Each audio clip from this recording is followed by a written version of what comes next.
Welcome to Landco. I'm Mark Lester, and I want to talk today about a widely discussed topic on the soccer field, sportsmanship. It applies to the real estate business as well, and as far as that concerns all aspects of life. But this being the final video, I thought it was worth mentioning a few ideas. It applies in anything in business that we're up to. Generally, sportsmanship is something we want to have people know us for, and I think in real estate it tends to be much more of a regional thing. So the obvious benefits of being a good sport are that if you're working in a region, you're likely to be encountering a lot of the same people a lot of the time, and deals tend to take place over longer durations. So it's best to always be conducting ourselves in a sportsman-like manner and be perceived as sportsman-like people. Some of the things that I like to talk about are in deal negotiations particularly. It's a phrase that's used often and perhaps a bit cliche, but think in terms of a win-win situation going in, understand what the other team's objectives are. Focus on the prize that we need, not what the other guy needs. In other words, let's not focus on anything but what we need to extract out of a negotiation or a sale for ourselves, not how much it might advantage the other side.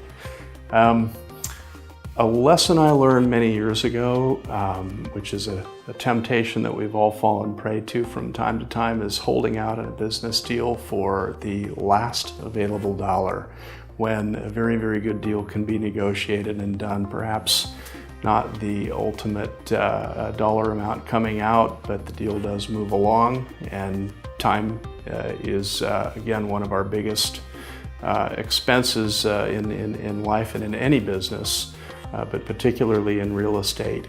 And so the idea of negotiating a fair deal that works is you're much better off than holding out for that final small incremental difference.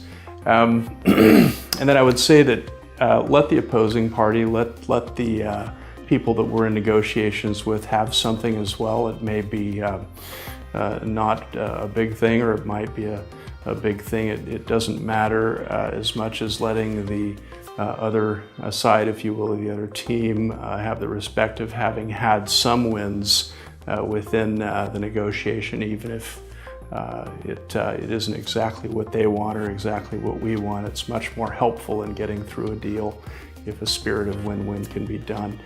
Emphasize our strengths, and certainly more importantly, emphasize the other's strengths, and not being afraid to admit fault when it's apparent to us. That helps a lot.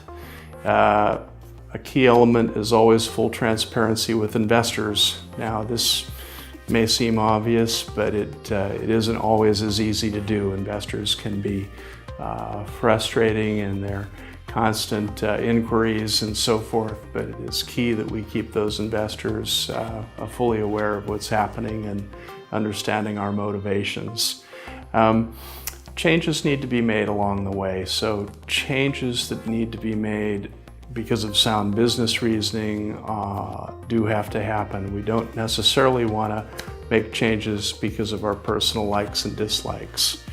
Remain directed and focused on the prize, and observe some of these things that I'm sharing with you, and I think we'll have a much more successful conclusion for all parties involved. Thank you for joining Landco.